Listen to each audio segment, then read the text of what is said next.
વિક્રમ સંવત 2082 વૈશાખ વદ સાતમ તારીખ 9/5/2026 શનિવાર.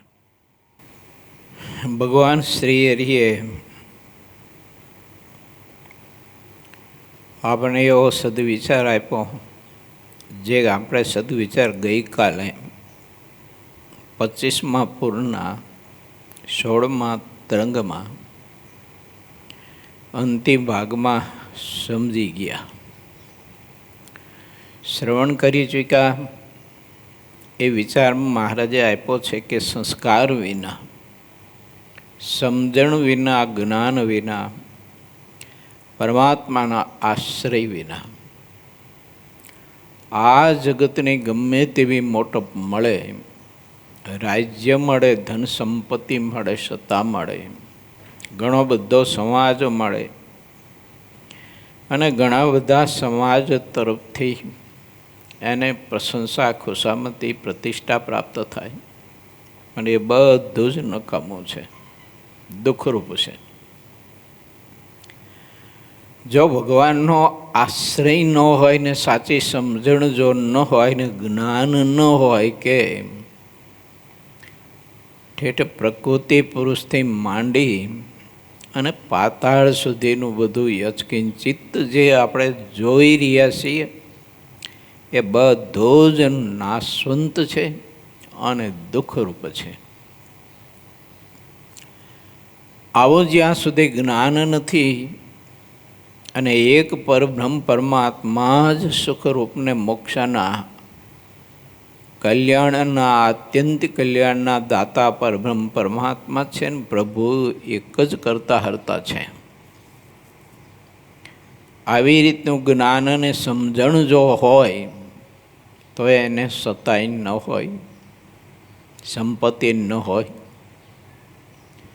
રહેવા માટે સારા મકાન ન હોય, ખાવા પીવા માટે સારું અનાજ ન મળતું હોય, ઓઢવા પહેરવા માટે સારું કંઈ કાપડ મળતું ન હોય, સારી જાયગા રહેવા માટે ન હોય, પરંતુ એને સર્વત્ર આનંદ અને સુખ ને સુખ જ વર્તતું હોય. કેમ કે ભગવાનનો દૃઢ આશ્રય છે અને સુખરૂપ તો એક પરબ્રહ્મ પરમાત્મા જ છે, પ્રભુની ભક્તિ છે.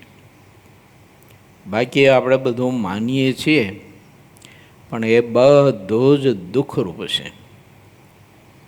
આવું શ્રીહરિએ આપણને સમજાયું. તે બધા વિચારો ગઈકાલે કથામાં આપણે શ્રવણ કરી ચૂક્યા.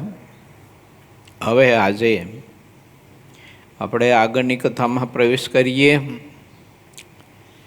પૂર 25મું તરંગ 17મો પ્રજારક્ષણનું મહત્વ તથા શ્રીહરિની વાતોનો મહિમા. વળી શ્રીહરિએ પોતાના આશ્રિતોના પ્રત્યે પ્રત્યક્ષ મોક્ષરૂપ એવી જે વાત કરી હતી તે બધી વાત મુક્તાનંદ સ્વામી દાદા ખાચરને કહી હતી. જે બીજાને તુચ્છ માને છે તે પોતે જ તુચ્છ છે, અને જેમ બીજાને મહાન માને છે તો પોતે મહાન છે. આ એક વિચાર મારે તમારે એનું અમલીકરણ કરવું બહુ જ જરૂરી છે. હંમેશા ભગવાનનો ભક્ત બીજાને મહાન માને, બીજાને પવિત્ર માને, બીજાને નિર્દોષ માને, બીજાને નિષ્કામી માને, બીજાને નિર્લોભી માને, બીજાને સ્વાદે રહિત માને, ઈર્ષાએ રહિત માને, માને રહિત માને, એ બહુ જ મહાનતાને પામે છે.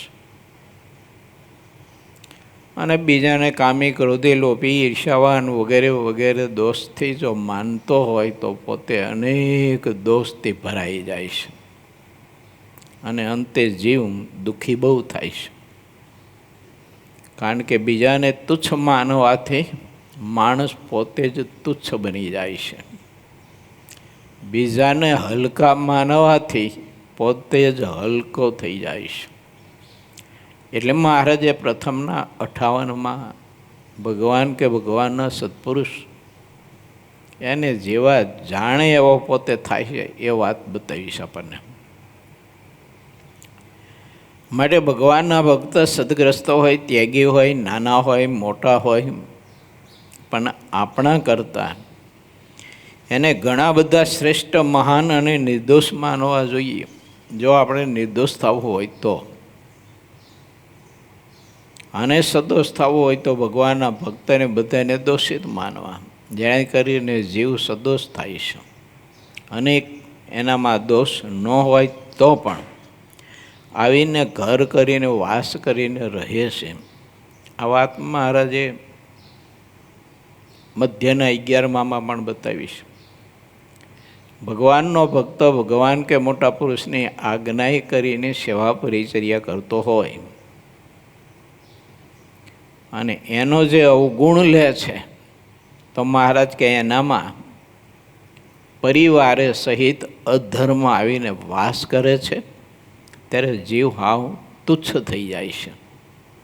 જ્ઞાન એની પાસે ગમે તેટલું હોય, શાસ્ત્ર ગમે તેટલા ભણ્યો હોય, તોય ભગવાનને ભગવાનના ભક્તની પાસે અકળાઈ રાખવાથી જીવ હાવ તુચ્છમાં તુચ્છ થઈ જાય છે. મહારાજના વખતમાં જુઓ, નિર્વિકલ્પાનંદ સ્વામી બહુ મહાપ્રખર વિદ્વાન હતા, પણ બધા ભગવાનના ભક્તને, સંતો ભક્તોને તુચ્છ માનતા, પોતાને શ્રેષ્ઠ માનતા. તો અનેક દોષોથી એનું જીવન ઘેરાઈ ગયું અને અંતે ભગવાનનો આશ્રય છોડી દીધો. આવા ઘણા ગ્રસ્તોના પણ ઇતિહાસો મહારાજના સમકાલીન વખતે લખાયા છે. આગળના ભગવાનના અવતારો વખતે પણ ઘણા બધા જ એવા ઇતિહાસો લખાણા છે. રાવણ પોતાને શ્રેષ્ઠ માનતો તો એટલી બધી વિદવત્તા હતી, તેમ છતાંય અધોગતિને માણસ પામ્યો, દુઃખી થયો, કૂતરાના મોતે મરવાનો વારો આવ્યો. એ જ રીતે કંસ, દુર્યોધન, શિશુપાળ, દંતવક્ર, હિરણ્યકશિપુ, હિરણ્યાક્ષ, જળપુત્ર, જલંધર વગેરે વગેરે ઘણા બધા થઈ ગયા. બીજાને તુચ્છ માનવાથી એ બધા અતિશય કષ્ટને પામ્યા છે. માટે ભગવાનના ભક્તોએ વિચારવું, આપણે સુખી થવું હોય, આનંદથી પરમાત્માની ભક્તિ કરી અને આત્યંતિક કલ્યાણ જો આપણે પ્રાપ્ત કરવું હોય ને જન્મ મરણથી મુક્ત થવું હોય તો હંમેશા બીજાને પોતા કરતાં સર્વશ્રેષ્ઠ, ઉત્તમ અને પવિત્ર, નિર્દોષ અને અલૌકિક પુરુષ એને માનવા. શ્રી હરિએ આવી બધી મોક્ષ સંબંધી અનંત અનંત વાતો કરતા. મુક્તાનંદ સ્વામી આ બધી જ વાતો દાદા ખાચર પાસે કહેતા કે દાદા, મહારાજે આવી અમારી પાસે વાતો કરી હતી, ભગવાનને ભગવાનના સંત ભક્તનો મહાત્મય સમજવાની, એની મોટપની, અને એની એટલી બધી મોટપ છે, પરંતુ ભગવાનની ઈચ્છાએ કરીને આ ધરતી ઉપર આપણી સામે દ્રષ્ટિગોચર થતા હોય એનું કારણ તો કેવળ ને કેવળ ભગવાનની આપણા ઉપર કૃપા છે એટલે દ્રષ્ટિગોચર થતા હોય છે. બાકી તો એ બધા જ અક્ષરધામના મહામુક્તો મહારાજની મૂર્તિના સુખમાં અખંડ અવિરત અવિરત રસ બસ રહેતા હોય છે. એને આ લોકમાં આવવું જવું અને આ લોકના પ્રાકૃત શરીરો ધારણ કરવા અને આ લોકના પ્રાકૃત શરીરોને પ્રાકૃત માયા એના વ્યવહારોમાં જોડાવું, એ તો દયાએ કરીને જીવના કલ્યાણ માટે હોય છે. પણ તુચ્છ અજ્ઞાની જીવ, કામી ક્રોધી લંપટ જીવ, ઈર્ષાવાન કે દંભી કે પછી મત્સરવાળો આત્મા, આવા મહાપુરુષોને પોતા કરતાંય પણ તુચ્છ માનતો હોય છે. માટે આપણે વિચારવું કે ભગવાન શ્રી હરિ આપણને આવો સત્સંગનો યોગ આપી અને આટલી બધી મહારાજે આપણા ઉપર કૃપા કરી છે, તો હંમેશા ભગવાનના ભક્તનો મહાત્મય અધિક ને અધિક સમજવું અને ભગવાનના ભક્તની પાસે દાસાનું દાસ થઈને હાથ જોડી અને મહારાજ એમ કહે છે કે નિર્માણની વર્તવું. જે રીતે મૂળજી બ્રહ્મચારી, રતનજી, મિયાજી, ઓકા ખાચર, દાદા ખાચર, પર્વતભાઈ, ઝીણાભાઈ, પાંચે પરમહંસો, જીવુબા, લાડુબા આદિ મુક્તો બહુ સમર્થ હતા. તોય ભગવાનના ભક્તો પાછે અતિશય દિન થઈને હાથ જોડીને પોતે નમ્રપણે વર્તતા અને નિર્માણપણે રહેતા. ભગવાનના ભક્તનું મહાત્મ્ય ખૂબ જ સમજતા હતા. અને એ ભગવાનના ભક્તનું મહાત્મ્ય સમજતા હતા એટલે એમનાથી એ ભગવાનના ભક્તની બધી નીચામાં નીચી ટેલ ચાકરી થતી હતી. ઉકા ખાચર કેવી નીચામાં નીચી ટેલ ચાકરી કરતા હતા. અને મહારાજે ઉકા ખાચરનું દૃષ્ટાંત મધ્યના 25માં આપ્યું. એ જ મધ્યના 25માં મહારાજે કહ્યું કે ભગવાનના ભક્તની પાસે દિન આધીન થતું રહેવું અને દિન આધીન થકાય એની ટેલ ચાકરી કરવી, તો જ ભગવાન એના ઉપર અતિશય રાજી થાય છે. અને પરમાત્મા જ્યારે અતિશય રાજી થાય ત્યારે કોટી કલ્પ સુધી સાધન કરવાથી નિર્વાસનિક ન થવાય, સ્વભાવ ન ટળે, સ્વભાવ નિર્મૂળ ન થાય, તે ભગવાનના અલ્પ રાજીપાથી બધું ચોખ્ખું થઈ જાય. પણ એ મહારાજનો રાજીપો અતિશય જો જોઈતો હોય તો મહારાજ કહે છે કે દિન આધીન થકો ભગવાનને ભગવાનના ભક્તની ટેલ ચાકરી કરતો રહે. ઘણા બધા જેવા ભક્તોએ મહારાજના મુક્તોને પોતા કરતા અતિ મહાન માનીને ખૂબ જ ટેલ ચાકરી દિન ભાવે કરી એવા ઘણા બધા પ્રસંગો ગ્રંથોમાં લખાયા છે. આ બધા પ્રસંગો વાંચી વિચારી અને આપણે સૌ કોઈ એનું અમલીકરણ કરી અને સત્સંગમાં હંમેશા દિન આધીન થકા દાસ ભાવે અને માને રહિત જીવન જીવવું જોઈએ અને પરમાત્માની એવી રીતે ભક્તિ કરવી જોઈએ. એ જ મોક્ષનો શ્રેષ્ઠ સર્વોત્તમ રસ્તો છે, ઉપાય છે. ભગવાન શ્રી હરિને તેમાં જ મોક્ષની વાત હોય એના ઉપર જ તાન રહેતું હતું, એવું સિદ્ધાનંદ સ્વામી એમાં લખે છે.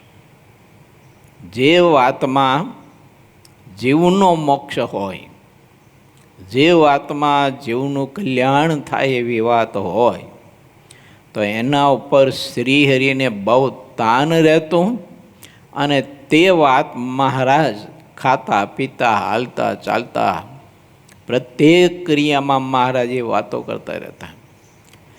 મહારાજ પરમહંસોને સંતો બ્રહ્મચારી હરિભક્તોને પીરસતા હોય, જમાડતા હોય તો પીરસતા પીરસતા પણ મહારાજ આવી બહુ જ વાતો કરતા. એકાદ બીજાને મહાત્મય સમજવું, ભગવાનના ભક્તના ગુણ વિચારવા, પોતાનું તુચ્છપણું માનવું, પોતાને દિન આધીન થઈને રહેવું, ભગવાનના ભક્તના દોષ ક્યારેય જોવા નહીં, એનામાં મનુષ્ય ભાવ ક્યારેય પરઠવો નહીં. આવી વાતો મહારાજ સંતોને જમાડતા જમાડતા કરતા ને પોતે જમતા જમતા એવી વાતો કરતા. રસ્તામાં ક્યાંક જતા હોય મહારાજ, કોઈ ગામડે જતા હોય, કોઈ જગ્યાએ જતા હોય તો રસ્તામાં પણ મહારાજ આવી બધી વાતો કરતા એવા આગ્રહી હતા. માટે આપણે પણ એવા આગ્રહી થવું ભગવાનને ભગવાનના સંત ભક્તના મહિમાની વાતો ખૂબ જ કરવી અને મહિમાની વાતો ખૂબ જ સાંભળવી. શ્રી હરિના તે મોક્ષના તાનને જાણ્યા વિના અમુક અજ્ઞાની લોકો તે વાતોને તુચ્છ માનતા હતા. જે મનુષ્યની બુદ્ધિ તુચ્છ હોય તે શ્રીહરિની વાતને તુચ્છ માને છે અને પોતાને અતિ શ્રેષ્ઠ માને છે. જેટલી જેમાં તુચ્છમતી હોય તે તેના વર્તનમાં દેખાઈ આવે છે. માટે જેવી બુદ્ધિ હોય તે છુપી રહેતી નથી. રાજા થઈને પ્રજાની સંભાળ ન રાખે અને પ્રજા પાસેથી વધારે ને વધારે કર લેવા પ્રજાની પીડતા રહે તો પણ તે દેશના વતનદાર લોકો તે પોતાના વતનને છોડી શકતા નથી અને દેહ પડે ત્યાં સુધી વતનને નહીં છોડીને દુઃખ પામતા રહે છે. રાજા થઈને જે વતન છોડાવવાનું તાન રહેતું હોય એવા પ્રજા પીડક રાજાઓ ખરેખર રાજા ન કહેવાય. તેની તો ઘણી જ અપકીર્તિ થાય છે. રાજાશાહી વખતોમાં ઘણા બધા રાજ્યો પ્રદેશોમાં આવી ઘટનાઓ બની ગઈ છે. રાજાઓ ક્રૂર હતા, સ્વાર્થી હતા, પ્રજા ઉપર એટલો બધો કર નાખતા હતા અને પ્રજાને એનો બધો જ સમાજ પ્રધાનો જે કંઈ હોય પ્રધાનો કે બીજા ત્રીજા એ બહુ પીડા આપતા હતા. એના કારણે તે રાજ્યો બધા પાયમાલ થઈ ગયા અને અંતે રાજા અને એનો પરિવાર એ બધા પાયમાલ થઈ ગયા અને ખતમ થઈ ગયા. આવા ઘણા બધા આપણા દેશની અંદર જુદા જુદા વિસ્તારોમાં નાના મોટા બધા રાજ્યો હતા. એ રજવાડાઓ બધા દુઃખી થયા અને ખતમ થઈ ગયા. કારણ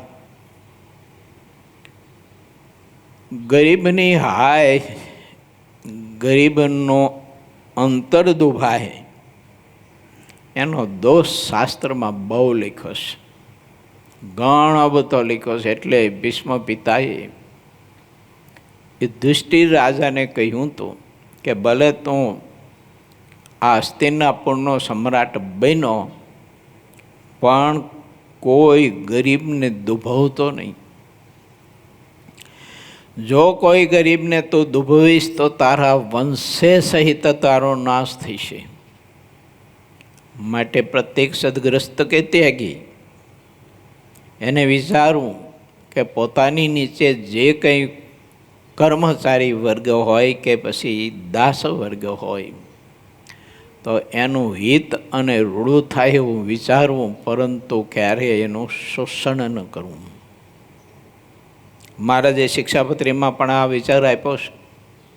પોતાના કામકાજ માટે જે કંઈ મજૂર લાવ્યા હોય તો એને જે કંઈ મહેનતાણું આપવાનું નક્કી કર્યું હોય તે પ્રમાણે એને મહેનતાણું આપવું જોઈએ. ન આપે તો બીજા જન્મે જે પોતાના નીચેનો કર્મચારી વર્ગ હોય અને એનું ખૂબ જ શોષણ કર્યું હોય, એની પાસે બહુ જ મજૂરીને કામ કરાયું હોય, એનું વળતર આપ્યું ન હોય, ત્યારે બીજા જન્મે કર્મનો સિદ્ધાંત એમ કહે છે પ્રથમના 13મા વચનામૃત આધારિત કે એને બદલો આપવા માટે જેનું શોષણ કર્યું હોય, જેને દુઃખી કર્યા હોય, એનો દીકરો યા તો એનો નોકર થઈ યા તો એનો બળદ થઈને વળતર આપવા માટે આવવું પડતું હોય છે. આવા બહુ ઇતિહાસો છે. એક વાત છે, એક સંત હતા, એક પરિવાર તે સંતને બહુ જ માનતા ને પૂજતા, ખૂબ માનતા પૂજતા, અને સારી સારી બધી રસોઈઓ બનાવીને જમાડે ભગવાનની જેમ માને પૂજે, આ ખાઈ પીને હિલોરા કરે, ન ભજન કરે, ન સત્કર્મ કરે, ન પરિવારનું કલ્યાણ થાય એવું વિચારે, અને ખાઈ પી અને મોજ મજા કરે. પણ આ લોકો સંત માની અને ખૂબ જ ભાવથી એની સેવા પરિચર્યા અને સંભાવના કરતા. સમયાંતરે એવું થયું, જે પરિવારમાં એ ગુરુ તરીકે મનાતો હતો, પૂજાતો હતો, અને એ પરિવાર આખો જ એને ગુરુ માની અને ભાવથી ઈશ્વરની જેમ, પરમાત્માની જેમ માનતા હતા અને પૂજતા હતા. પરંતુ આનું જીવન ધર્મ વિહોણું, ભક્તિ વિહોણું, સદાચાર વિહોણું અને નરું સ્વાર્થી જીવન હતું. પરિણામે એ આવ્યું, મૃત્યુ થયું. અને મૃત્યુ થયા પછી તે પરિવારને ઘેર જ બળદ થઈ અને આવવું પડ્યું એને. અને એ બળદને કારી બધી મજૂરી, હાથે હાલવાનું, ગાડે હાલવાનું, કોસે હાલવાનું, હાલેડે હાલવાનું, વગેરે વગેરે બહુ જ અતિશય મહેનત ને મજૂરી કરવાની.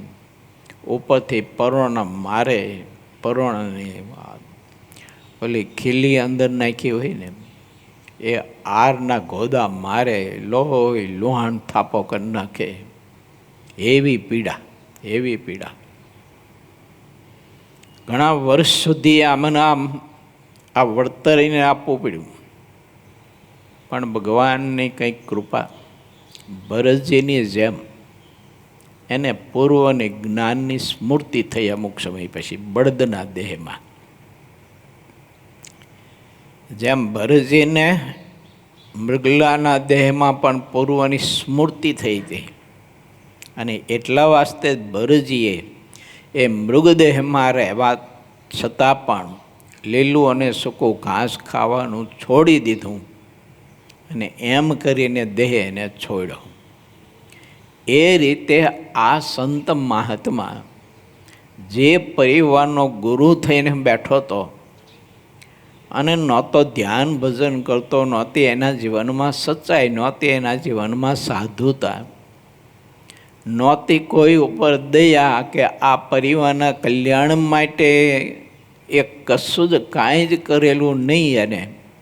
અને કેવળ ને કેવળ પોતાનો સ્વાર્થ સાધવા માટે, ખાવા પીવા માટે, સારું સારું ઓઢવા પહેરવા માટે આ પરિવારનું શોષણ જેને કર્યું હતું, એટલે બળદ થવું પડ્યું. બહુ વિચારવા જેવી વાત છે. આપણને કોઈ હરિભગત માનતા પૂજતા હોય, ભગવાનની જેમ માનતા પૂજતા હોય, પણ આપણે સાધુએ વિચારવું જોઈએ કે આ બધી પૂજા પ્રતિષ્ઠા પદાર્થ એનું વળતર જો હું નહીં આપું તો આવી રીતે મારે પણ બળદ થઈને વળતર આપવા આવવું પડશે. અત્યારે તો સારું લાગે, એ સારા સારા હિંડોળા ખાંટ, સારા સારા સરસ મજાના કિંમતી કિંમતી લોકો હાર પહેરાવે, પૂજા કરે, ચંદન ચર્ચે વગેરે વગેરે ખૂબ ભાવથી પૂજા કરે. બિચારા એનો ભાવ હોય. બારે ચીજ વસ્તુ હોય તો લાવીને ગુરુને જમાડે. આ લોકો બિચારા આખો પરિવાર સારામાં સારું ખાવા પીવાનું પદાર્થ હોય, ગમે તેવું કિંમતીમાં કિંમતી, તો એ પોતાના ગુરુ માટે થઈને લાવે. પોતા માટે તો ઘણી બધી કરકસર કરે, પણ ગુરુ માટે પાછો વળીને જોવે નહીં, એટલો ખર્ચો કરે. આના કારણે આને નહીં ધ્યાન ભજન કરેલું, નહીં ધર્મમાં કે ભક્તિમાં નિષ્ઠા, નહીં આ પરિવારના કલ્યાણ માટે કંઈ વિચારેલું, અને બળદ થવું પડ્યું. પણ કંઈક પરમાત્માએ કૃપા કરી એટલે બળદના દેહમાં પણ એને આ પૂર્વની સ્મૃતિ થઈ. તે બળદ બેઠો બેઠો રડતો તો હોય છે, આંખમાં આંસુ ટપક ટપક ટપક પડે. મચ્છરિયા, ડાહલા, માયખો, બગાહું, ગીંગવડાઓ, આ બધા જીવડાઓ એને પારાવાર બટકા ભરીને પીડા આપે. ભૂખો તરીશો આને ગાડે જોડે. ગાડામાં કેટલો વજન ભર્યો હોય એ ખેંચવાનો ન ચાલે. ચાલતા ચાલતા ગુડા વારી જાય તો ઓલો પરોણ્ય મારે, આંખમાં આહું જાય એને. અરે રે,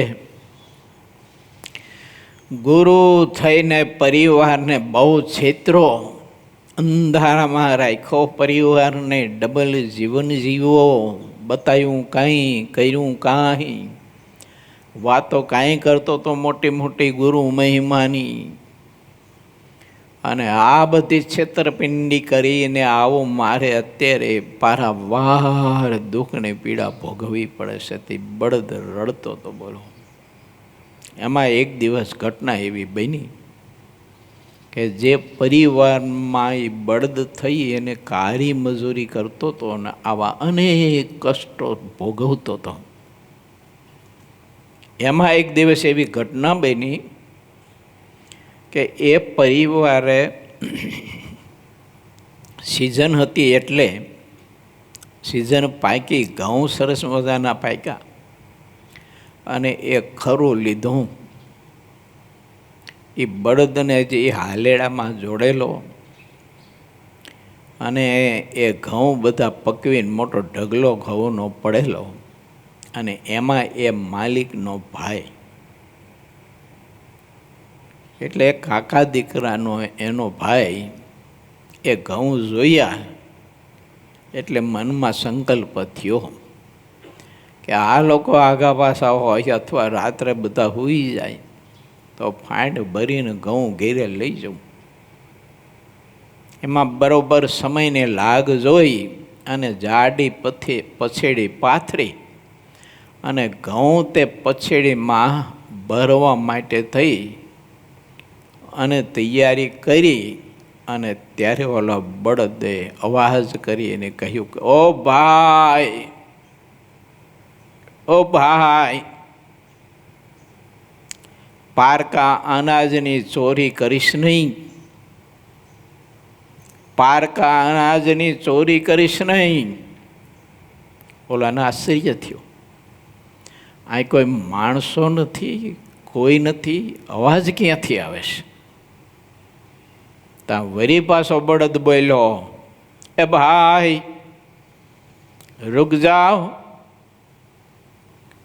પારકા અનાજની, પારકી વસ્તુ પદાર્થની ચોરી ન કર. પછી આને ખ્યાલ આવ્યો કે આ તો બળદ બોલે છે. માણસને આશ્ચર્ય તો થાય જ ને બળદ બોલે તો. બળદ પાસે આવ્યો, આવીને ઊભો રહ્યો. ત્યારે બળદે વરી પાછું કહ્યું કે કાં ભાઈ, અણહકની સંપત્તિ, પરસેવા વગરની સંપત્તિ ચોરી કરવાની આવી આદત તને કેમ પડી ગઈ છે? આ ચોરી કરીને લીધેલું ધન, ચોરી કરીને લીધેલું અનાજ તારે પારાવાર આજ ધણીનો બળદ થઈને તારે ભોગવવું પડશે. કેમ? ઓલે પ્રશ્ન કર્યો. કેમ? તો કે એટલા માટે કે હું આ પરિવારનો ગુરુ હતો. બધા મને ભગવાનની જેમ માનતા હતા, ખૂબ જ મારી ભાવથી પૂજા કરતા, મોંઘા મોંઘા પદાર્થો મારા માટે લાવતા, સારી સારી રસોઈઓ કરીને મને ખૂબ જ જમાડતા. દૂધપાક, માલપુઆ, પૂરણપૂરી, મેસૂબ, જલેબી હાટા, એ ઘીમાં તો રોટલી ને ફુલકા, ભાખરી ને બાજરીના રોટલા તો ઘીમાં જબોરતા હતા. કેમ કે અમારા ગુરુદેવ માટે જેટલું કરીએ એટલું ઓછું છે, આવો મહિમા હતો એને.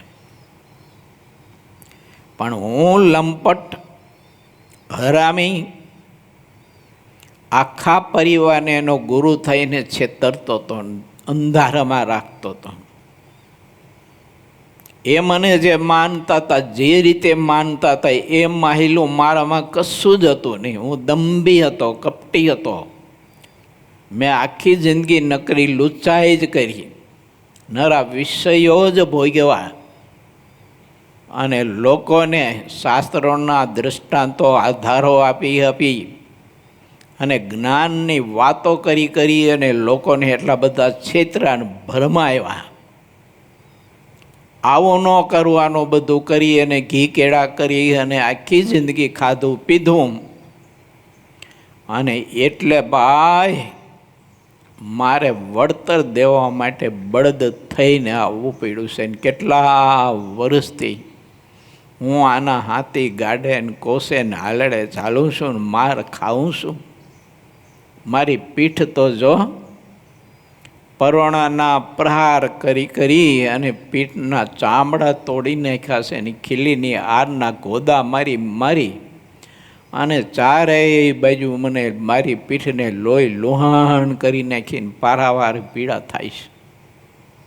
માથે તડકો એટલો બધો હોય, મસરિયા બગાવું ઈતેડા ડંખ મારતા હોય, મને હાલેડે જોડ્યો હોય, માથે તાપ એટલો બધો તપતો હોય, ઉપરથી પરુણાના ઘા મારતા હોય, હું ભૂખ્યો હોય, તરીસો હોય, મને ઘાસ ન નાખે, પાણી ન પાય, ભૂખ્યો તરીસો, હાલેડે કોસે હાલવાનું, સાંતીએ હાલવાનું, ગાડે હાલવાનું, વજનદાર ગાડું હોય ખેંચવાનું. મારા આંતેડા બધા નીચોઈ જતા હતા એ ગાડું ખેંચવામાં. તો માટે કહું છું કે ભાઈ, કોઈની ચોરી કરીને અનાજ બીજું ત્રીજું ખાવા પીવાનું કોઈ પદાર્થ લેવાનો સંકલ્પ કરતો નહીં. નહીંતર મારી જેમ તારે બળદ થઈ અને આ બધી પીડા ભોગવવી પડશે. ઓલાના આશ્ચર્ય થયું વાત સાંભળીને. ઘઉંના ઢગલા પાસે પાથરેલી પછેડી, થોડા ઘણા ઘઉં એમાં નાખેલા, એ પાછા ઢગલામાં નાખી અને પછેડી હંકેલી અને પેલો ઘર ભેગો તો થઈ ગયો, પણ પારાવાર પશ્ચાતાપ થયો. કારણ કે ઘઉં લેવાનો સંકલ્પ થયો ને એ પૂર્વે એને ઘણી બધી ચોરી કરેલી અને ઘણા બધાને ચોરી કરવાની બહુ આદત પડી ગઈ હોય છે. મંદિરોમાં પણ ચોરી કરતા હોય છે, મંદિરોના વહીવટ કરતા હોય તો પણ ચોરી કરતા હોય છે. જવાબદારોને છેતરીને વહીવટ કરતાં માણસ કંઈક બધું આગું પાછું કરતા હોય છે. ઓલા બાપુભાઈની વાત મેં કરી ખબર અમદાવાદના, મારે યજ્ઞ કર્યો હતો અને બધું એમને નાણાકીય વહીવટી કામ સોંપ્યું હતું. એમાંથી કંઈક આગું પાછું કરેલું મરીને ભૂત થયેલા બાપુભાઈ.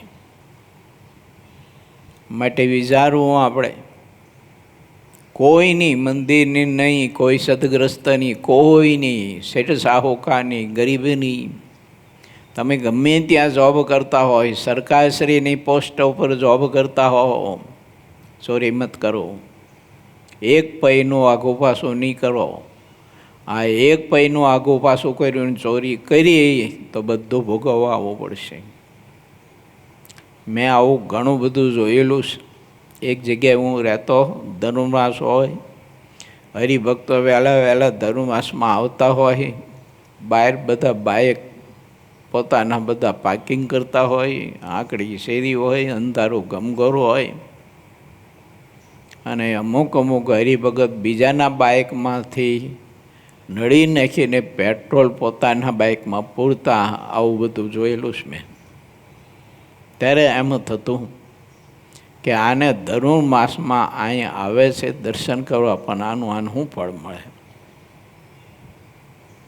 ચોરી ન કરાય, દેશની લાંચ ન લેવાય, કોઈની લાંચ ન લેવાય, દેશની ચોરી ન કરાય, વિદ્યુતની ચોરી ન કરાય, પાણીની ચોરી ન કરાય, પદાર્થની ચોરી ન કરાય, સંપત્તિની ચોરી ન કરાય, એલા ભેળસેળો ન કરાય, કોકને છેતરપિંડી ન કરાય. મહારાજે શિક્ષાપત્રીમાં ત્યાં સુધી લખ્યું છે.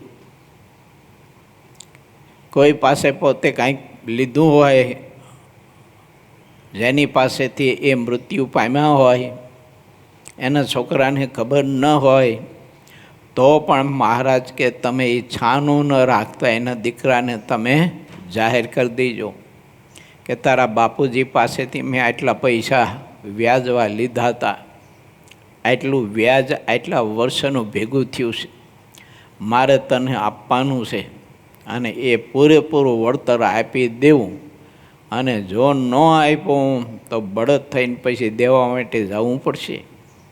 તો નિષ્કુળાનંદ સ્વામીએ લખ્યું છે, કાં તો ખર ઊંટ અવતાર પામીને અણતોડ્યો ભાર ઉપાડશે, કસર કરશે ચાલતા તો એ ધણી એનો ધોકે તાળશે. એટલે સમાધિ નિષ્ઠને ભોગવવું પડ્યું છે. તો હું તમે કઈ વાડીને અમૂરા કહો જી. લો, રામાનંદ સ્વામીની શિષ્યાવલી પૂતળી સમાધિ નિષ્ઠ હતી કે નહોતી? નરકમાં જઈ કે નહીં ઘા ખાતી? શેના માટે ગઈ? ગુરુનું ધન સંપત્તિ એ સોનાનો પાસલા પચાવી પડ્યા, વાટાવીને ખાઈ ગઈ, જઈ નરકમાં. એ તો વળી મહારાજે કૃપા કરી તે ગોરધનને નરકમાં મોકલી એનો ઉદ્ધાર કરાયો, ને તે નરકમાં પારાવાર પીડા ભોગવતી હતી. માટે વિચારવું, કોઈ દિવસ ચોરી કરવાનો સંકલ્પ જિંદગીમાં કરવો નહીં. આ ચીજ વસ્તુ પદાર્થ ભગવાનના ભક્તે કોઈ દિવસ ચોરવાને ને એમાંય મંદિરનું, ધર્માજાનું, પોતાના ગુરુનું, બ્રાહ્મણનું, ગરીબનું અને વિધવા બાઈનું તો કોઈ દિવસ ધન ન ચોરવું. જો હજી કદાચ માનો કે શેઠ સાહુકારને લોભ્યા હોય, એ લોકોનું થોડું ઘણું ધન આગું પાછું કરો તો ઠીક છે. એટલે એવું ન માનતા હું તમને રજા આપું છું પાછો. પણ આ તો ચોરી કરવાની આદત પડી જવાય એની, એને રહી જ ન શકાતું હોય. જો તો પછી આવામાં હાથ નાખો તો ઠીક છે, પણ ગરીબ, વિધવા બહેનો, બ્રાહ્મણ, સંત, મંદિર, ધર્માજાનું, દેવનું, દેશનું, દેશની સંપત્તિ ન કોઈ દિવસ ચોરી ન કરાય. આ ભ્રષ્ટાચારીઓ બધા છે ને, અત્યારે એને મીઠું લાગતું હોય પણ એને નરકમાં અનેક પ્રકારની પીડા ભોગવવી પડે. આમ તો જીવતા ચોરી કરનારા, લાંચ લેનારાઓ, ભ્રષ્ટાચાર કરનારાઓ જીવતા નરક જેવું દુઃખ ભોગવતા જ હોય છે. તમે જોવો ને તો એના છોકરા એવા જન્મતા હોય છે ને, ટીટોળીના ટાંગા જેવા ને ખજૂરીના થળિયા જેવા. જો કોઈ પ્રકારનો સંસ્કાર ન હોય ને, એટલા બધા ક્રૂર સ્વભાવના હોય, એટલા બધા બરાડી, વ્યસની, વ્યભિચારી, દારૂડિયા થાય. આ બધું જ કારણ એ છે. માટે થોડુંક ભગવાનના ભક્તને વિચારવું. મહારાજ બહુ અદ્ભુત સદવિચાર આપે છે. કોઈનું શોષણ નહીં કરતા. જે રાજાઓએ પ્રજાઓને આવી રીતે પીડા આપી છે તે બધાને બહુ જ પીડા ભોગવવી પડી છે. આ કંસ બહુ પીડા આપતો હતો પ્રજાને. તો જો કૂતરાના મોતે મરવાનો વારો આવ્યો, દુર્યોધનને પણ કૂતરાના મોતે મરવાનો વારો આવ્યો. માટે વિચારવું, આપણે ભગવાનના ભક્ત છીએ. મહારાજે તો સ્પષ્ટ શિક્ષાપત્રીમાં આપણે આદેશ આપ્યો જ છે. મહારાજ કે અમારા આશ્રિત તેમણે ચોરીનું કર્મ ન કરવું. શિક્ષાપત્રીમાં લખ્યું જ છે. આપણે શિક્ષાપત્રી રોજ વાંચતા જોઈએ, પણ તોય કંઈક હાથમાં નજરે ચડવું જોઈએ ને હાથમાં આવવું જોઈએ તો ગમે ત્યાં આપણે ઘા મારી લઈ ખરા. એવું શિક્ષાપત્રી પાછા રોજ વાંચતા હોય કે અમારા આશ્રિત તેમને ચોરીનું કર્મ ન કરવું, ખોટું ન કરવું.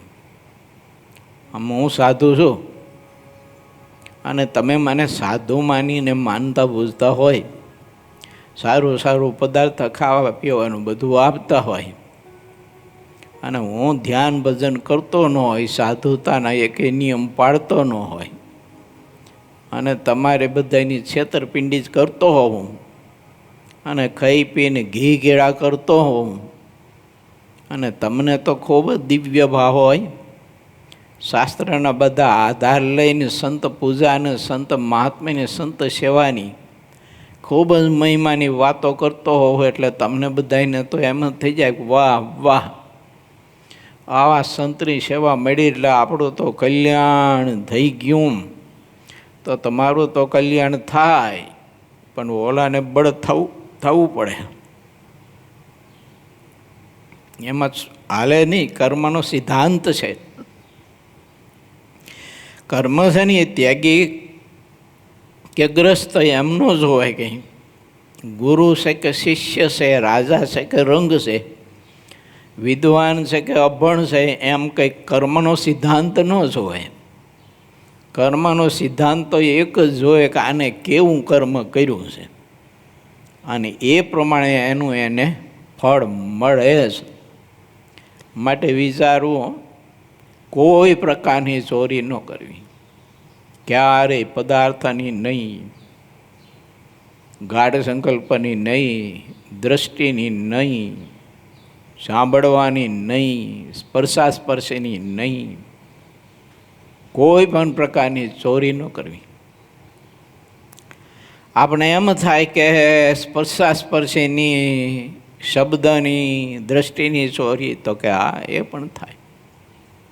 કોઈ બેન દીકરીઓ ઉપર ખોટી દ્રષ્ટિ કરે, મનમાં એવું જાણે કે અહીં ક્યાં કોઈ જુએ છે, તો શું કહેવાય? ચોરી જ કહેવાય. તો શું કહેવાય? અને એ પાપ તો ભોગવવું તો પડે જ માણસને, છૂટકો જ નહીં.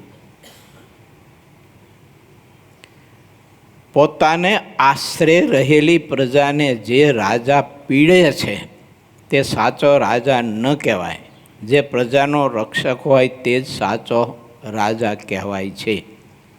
જે રાજા પોતાની પ્રજાની દિવસે દિવસે વધારે ને વધારે સંભાળ રાખે છે તેની કીર્તિ દિવસે દિવસે 14 લોકમાં ખૂબ જ વધતી રહે છે. આ પણ શિક્ષાપત્રીમાં મહારાજે ધર્મ રાજાના બતાવ્યા કે પોતાની પ્રજાનું પોતાના પુત્રની પેઠે પાલન કરવું. એનું એ પણ મહારાજે ધર્મ બતાવ્યો છે. આવા રાજાની પ્રજા રાત દિવસ તેની કીર્તિ ગાતી રહે છે. જે પોતાની સુકીર્તિ વધારે છે તે જ રાજા કહેવાય ને તે તો દેવતાઓ કરતાં પણ શ્રેષ્ઠ દેખાય છે. પ્રજાને સુખી રાખવી એટલું જ રાજાનું રાજાપણું છે. પ્રજાને દુઃખ દેનારાઓના અધિકારને ખૂંચવી લે એવા રાજાને ભૂમિ ઉપરની બધી લક્ષ્મી આવીને વરે છે તે રાજા ન ચાહે તો પણ જોરાવરીએ લક્ષ્મી આવીને તેને વરે છે. સરદાર વલ્લભભાઈ પટેલ, મહાત્મા ગાંધી, આવા ઘણા બધા દેશભક્તો થઈ ગયા. વર્તમાન કાળમાં પણ એવા ક્યાંક ક્યાંક હોઈ શકે. કદાચ આપણે જાણતા હોય, ન જાણતા હોય, પણ એવા હોઈ શકે. દેશભક્તો પણ હોઈ શકે કે દેશની એક પણ પૈની ચોરી કરતા ન હોય, ખોટું ન કરતા હોય.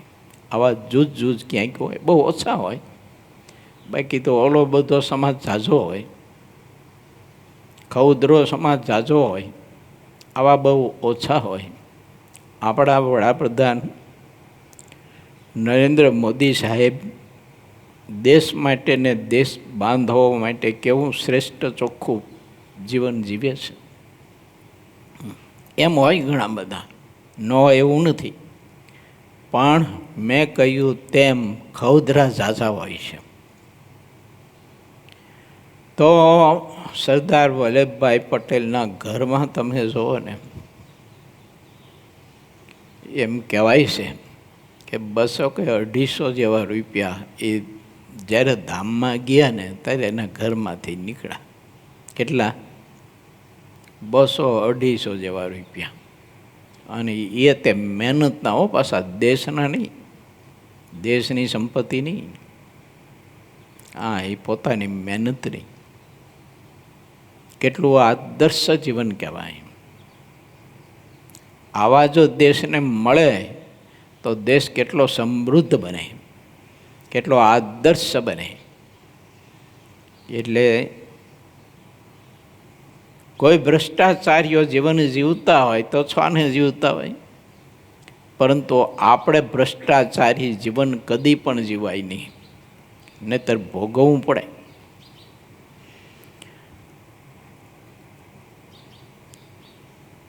જે બળજબરીથી કર નિમિત્તે ધન લે છે અને પ્રજાને અતિશય દુઃખ આપે છે, આવા રાજાઓ મરીને ઘોર દુઃખને પામે છે. આ લોકમાં એટલા બધા રાજા થઈ ગયા છે કે તેનો પાકો સરવાળો થઈ શકતો નથી. જે તેનો નિર્ધાર કરે છે તેને તો કાંઈ બુદ્ધિ જ નથી. જે રાજા થઈને પ્રજાની જેટલી સંભાળ રાખે છે તેની યુગો યુગ સુધી ગવાય તેટલી કીર્તિ થાય છે. જે શુભ વાતોનું આચરણ કરે છે તેની શુભ કીર્તિ યુગ યુગ સુધી રહે છે. રાજા માટે તો જેટલી શુભ કીર્તિ છે તેટલી મુક્તિ છે. આપણા દેશમાં પૂર્વે ઘણા એવા બધા રાજાઓ થઈ ગયા કે કરની આવતી સંપત્તિ એ પ્રજા માટે જ વાપરતા, પોતાના અંગત ખર્ચમાં નહોતા વાપરતા.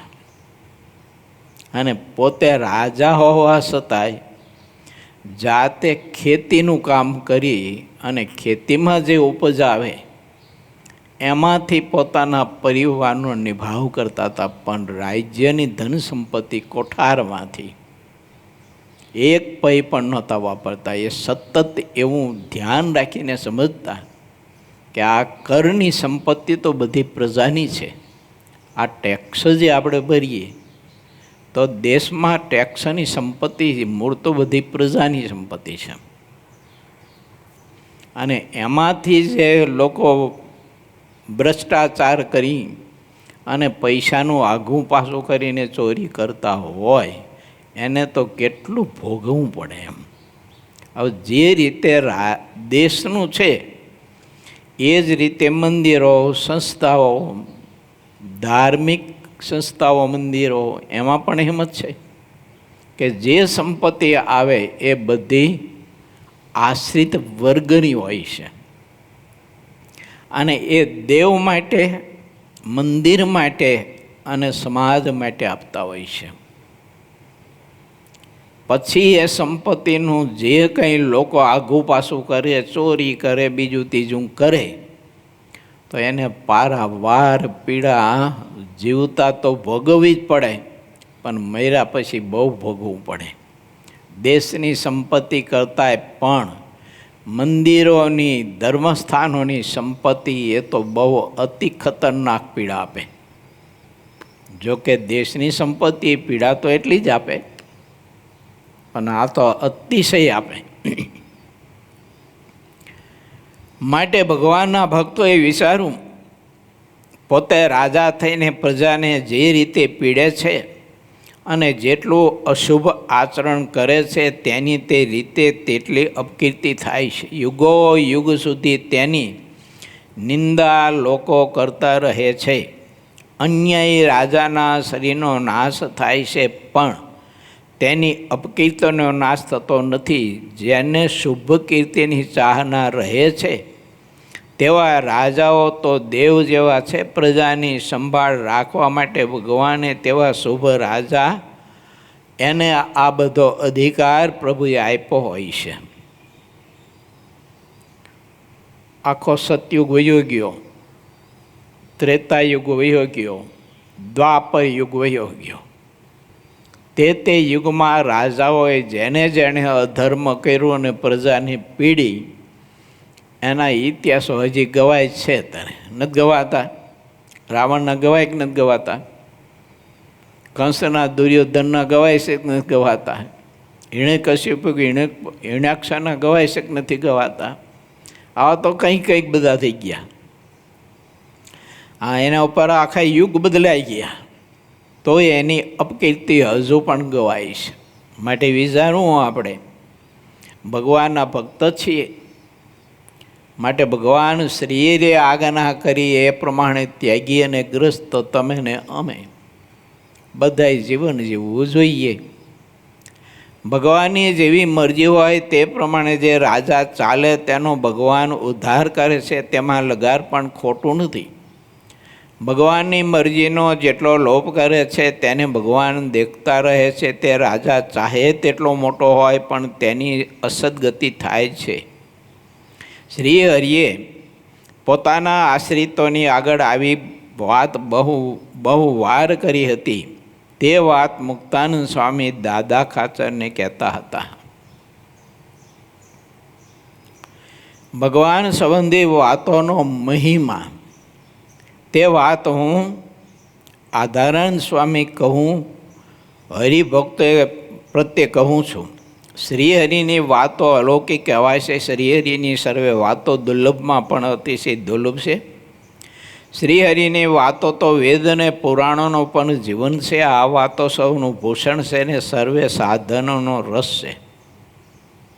જે મનુષ્ય આટલું સમજી જાય તેણે સર્વે સાધન કરી લીધા છે, અને જેટલી વિદ્યા કહેવાય છે તે બધી પણ તેણે ભણી લીધી છે. જે કાંઈ સાંભળવામાં કે દેખવામાં આવે છે તે કોઈ વસ્તુ કે વ્યક્તિ શ્રીહરિની સમાન કે અધિક નથી. આવું જે સમજે તેનામાં સર્વે બુદ્ધિ આવી ગઈ કહેવાય. ભગવાનના સ્વરૂપની જો આવી દૃઢપણે સમજણ હોય તો તે સમાધિ કરતાં પણ અનંત કોટી ગણી શ્રેષ્ઠ છે. આ સત્સંગમાં ભગવાનની ઈચ્છાએ કરીને સમાધિ તો અનેક જીવોને થતી રહે છે. ભગવાન સત્ય સંકલ્પ છે, સિદ્ધોના પણ સિદ્ધ છે, તથા યોગીના પણ યોગી છે. એમના જેવા કોઈ સિદ્ધ કે યોગી કહેવાય નહીં. જે મનુષ્ય એવા ભગવાનથી સમાન કે અધિક બીજા કોઈને માને છે તો તે ભગવાનનો ચોર છે ને તે કોઈ જગ્યાએ સુખી થતો નથી. જે તુચ્છ માણસો છે તે તો ભગવાનની વાતે કરીને છકી જાય છે, પછી તે પોતાના મનમાં પોતાને સર્વોપરી માને છે.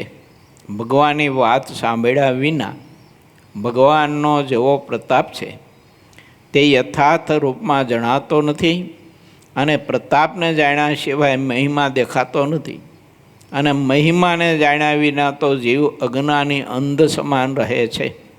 વળી હરેક વાત નિયમ વિના હિત કરતી નથી.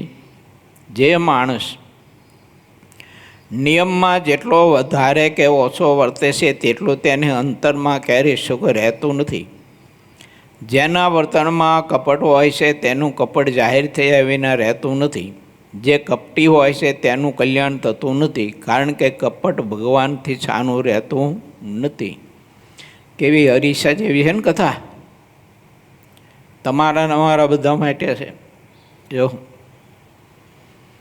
માટે ભગવાનના ભક્તે નિષ્કપટી જીવન જીવવું, પોતાના આશ્રયે યા તો પોતાના આધારે જે ભક્તો જીવન જીવતા હોય, મોક્ષની આશા બાંધીને, મોક્ષની અપેક્ષા બાંધીને, મોક્ષનું લક્ષ્ય બાંધીને જેની નીચે રહેતા હોય એ મોક્ષના જવાબદારે બહુ વિચારવું જોઈએ.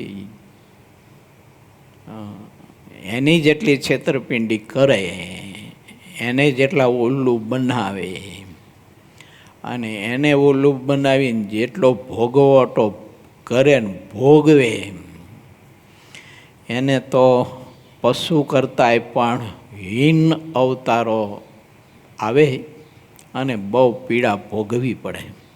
માટે વિચારવું.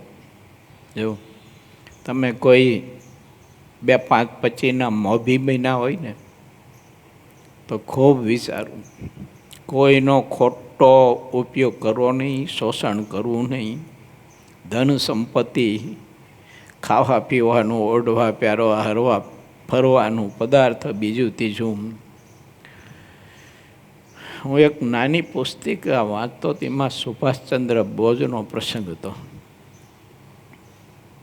સરકારી કામ કરતા એને પોતાનું કાંઈક કામ કરવાની યાદી આવી હોય અને ડાયરીમાં લખવું હોય ને, એ યાદી એનું વિસ્મરણ થઈ જાય એના માટે. તો એ સુભાષચંદ્ર બોઝ સરકારી પેન અને કાગળ એક બાજુ મૂકી દેતા અને પોતાના ગજવામાં પોતાની પેન અને એક નાની 2-5 કાગળની ડાયરી હોય એવું રાખતા હશે. અને એ પોતાની પેનથી પોતાના કામ માટેની યાદી કંઈ લખવી હોય તો એનાથી લખતા, પણ દેશની પેન પણ સુધા વાપરતા નહોતા. કેવી દેશભક્તિ! આ દેશને કેવા પુરુષો મળ્યા છે. વિચાર તો કરો, એક પેન જેવી વસ્તુ, હવે એને કોઈ વાતની યાદી લખવાની હોય, એમાં પેન વપરાઈને કેટલી વપરાય, એમ 1-2 શબ્દ લખવાના હોય, પણ તોય દેશની સંપત્તિનો એટલો ઉપયોગ નહોતા કરતા. એક સેલત સાહેબ હતા સુરેન્દ્રનગરમાં, જજ હતા ત્યાંના. આ તો 45 કે 50 વર્ષની આસપાસની વાત કરું છું તમને. પછી એને જ્યારે રહેવાનું મકાન હોય ને સરકારી, ત્યાંથી વિદ્યાર્થી ભવને ચાલીને આવતા દર્શન કરવા અને એકાદશીના દિવસે ફરાર કરવા આવતા. ઘેરે અનુકૂળતા હશે કે નહીં હોય તે ત્યાંથી ચાલીને આવે અને ચાલીને જાય પાછા. સાહેબને એક વખત મેં વાત કરી, ફરાર કરવા બેસાડ્યા, ફરાર પીરસ્યું, પછી ફરાર કરતા હતા. મેં પૂછ્યું સાહેબને, મેં સાહેબ તમે ચાલીને આવો, તમને તો ડ્રાઈવર, ગાડી, પોલીસ બધું હોય તમારે તો, અને તમે ઠેઠ ટાવર પાસેથી ચાલીને આવો, કિલોમીટર 2-2.5 કિલોમીટર ચાલીને આવવાનું જવાનું, તો સરકારશ્રી તો તમને બધી સગવડતા આપે જ છે. ત્યારે મને વાત કરી હતી, મને કે સ્વામી, સરકારનું કામ કરવા માટે સરકાર આ બધી સગવડતા આપે છે. આ તો મારું પોતાનું અંગત છે અને હું તો અહીં ફરાર કરવા માટે આવું છું. મારે સરકારની આ ગાડી કે સંપત્તિ એનો ઉપયોગ કરાય નહીં કોઈ દિવસ. એને શાક બકાલું લેવા જતા માર્કેટે તો એ પોતે ચાલીને જતા ને કાં સાયકલ લઈને જતા, પણ સરકારી ગાડીનો ઉપયોગ પોતા માટે કોઈ દિવસ એને કર્યો નહોતો. કેવા આદર્શ પુરુષો! આ તો મેં અનુભવેલી વાત છે. અને ત્યાં વિદ્યાર્થી ભવનમાં ફરાર કરવા માટે આવતા, એકાદશી, હરિજયંતિ આવું હોય ત્યારે, અને ફરાર કરે એના કરતાં વધારે પોઈન્ટ ફળાવતા. માનો કે 50 રૂપિયાનું ફરાર કર્યું હોય તો 100 રૂપિયાની પોઈન્ટ ફળાવતા. એ કે આ તો ધર્મજાનું છે, ખવાય નહીં. કેટલું બધું અનુસંધાન અને કેવું એને ધર્મ પ્રત્યે રુચિ અને ભાવ કેવો. આવા બધા પુરુષો હોય એના જીવનમાંથી આપણે સૌ કોઈએ કાંઈક લેવું જોઈએ એવું. પણ ઘણા માણસો બધાનું લેવામાં જ ઈચ્છા હોય એવું, બીજાનું લેવામાં જ માનતા હોય, ગમે તેમ કરી ઝૂંટ હો, બીજી વાત નહીં. માટે વિચારો, કોઈની અણહકની ધન સંપત્તિ, ચીજ વસ્તુ, પદાર્થ મત લઈએ. આપણે જરૂર હોય એટલું જ ભોગવીએ. અમે સાધુ એવું રાખીએ આપણા મંડળમાં, બીજાય રાખતા હોય ઘણા બધા સંતો એવું, કે જરૂર હોય એટલું જ પદાર્થ વાપરવાનું, બાકી નહીં વાપરવાનું. ખાઈ પીને હિલોરા નહીં કરવાના, નકર ભોગવવું પડે. અને સામે વળતર આપવા માટે આપણે નજરે જોઈએ છીએ ને કે આપણા સંતો કેટલો પુરુષાર્થ કરે, કેટલી મહેનત કરે છે. આ હોસ્પિટલમાં મંગલસ્વામીએ જોવો એનો આખો કલર બદલી ગયો હતો. દ્વારકામાં સંત આશ્રમમાં તો એમાં મંગલસ્વામી કેટલી મહેનત કરતા હતા. ભક્તવત્સલ સ્વામી, નિત્યપ્રકાશ સ્વામી, ધર્મ સ્વામી વગેરે વગેરે બધા જ સંતો નાના મોટા એમ જે બધી જવાબદારીઓ અંબારે છે બધા જ સંતો કેટલી મહેનત કરે છે, કરવી પડે. નહીતર આ સંસ્થાનું અનાજ અમારે હાડકા ભાંગી નાખે અને અમને પ્રમાદેને આળસુ બનાવી દે. માટે વિચારવું, ભગવાનના ભક્તોએ મનુષ્ય અંદર અને બહાર જેમ વર્તતો હોય તેવું તેનું કલ્યાણ થાય છે. ભગવાનને, ભગવાનના ધામોને, ભગવાનની વાતો, કથા, કીર્તન તથા ભગવાનના સંબંધને પામેલા જે કોઈ પણ હોય તેને સર્વોપરી સમજવા. જેમ ઉદ્ધવજી, બ્રહ્મા, ભવ, સુખદેવજી તથા સનકાદિકોએ ભગવાનના સંબંધનો મહિમા જાણ્યો હતો, તેમ તેમનો મહિમા સમજવો. ભગવાનનો અને ભગવાનના સંબંધનો નિષ્કપટ ભાવે જેટલો મહિમા સમજાય છે તેટલો તે સમજનારો મોટો પામે છે. તે સદગ્રંથોમાં પ્રહલાદ, પ્રિયવ્રત ઇત્યાદિકના વૃત્તાંતથી બતાવી દીધું છે. ઇતિ શ્રી સહજાનંદ સ્વામી શિષ્ય સિદ્ધાનંદ મુનિ વિરચિત શ્રી હરિચરિત્રામૃત સાગરના 25પુરમાં પ્રજા રક્ષણનું મહત્વ તથા શ્રીહરિની વાતોનો મહિમા કહ્યો. એ નામે 17મો તરંગ સમાપ્ત થયો. બોલો, આપણે જો ધોલેરાની સેવા કરીને તો ગુરુકુલથી 1 થી 1.5 કરોડ રૂપિયા આપણે ધોલેરામાં વાપરાશે. અહીંથી જેટલી વખત ગાડીઓ જાય, કોઈ ગાડીનું ડીઝલનું બિલ ધોલેરા મંદિરમાં ક્યારેય ઉધાર્યું નથી. અને અહીંથી જે જ વસ્તુ બધી લઈ ગયેલા, ગોદડા, બીજું ત્રીજું, એ મહંતાઈનો સમય પૂરો થયો ને ત્યારે આપણે એક ઘઉંનો દાણો પણ અહીં લાવ્યા નથી. આમ જ વર્તવું જોઈએ. રામપુરા મંદિરની આપણને જવાબદારી ટેમ્પલ બોર્ડ વડતાલે હોંપી, એના ચાર્જ લેવાનો હતો. એના 2-3 દિવસ આગલા દિવસે સંતોને આ ધોલેરાની આપણી સિસ્ટમ એની યાદી આપી હતી.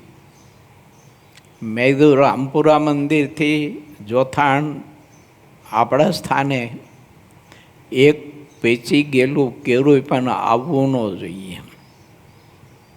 એવું જરૂર પડે તો અહીં સ્વામિનારાયણ સંસ્કારધામ ગુરુકુલથી ત્યાં લઈ જવાનું, પણ ત્યાંનું ફળ ફૂલે નહીં, અનાજનો એક દાણોય નહીં, બીજું શું લવાય.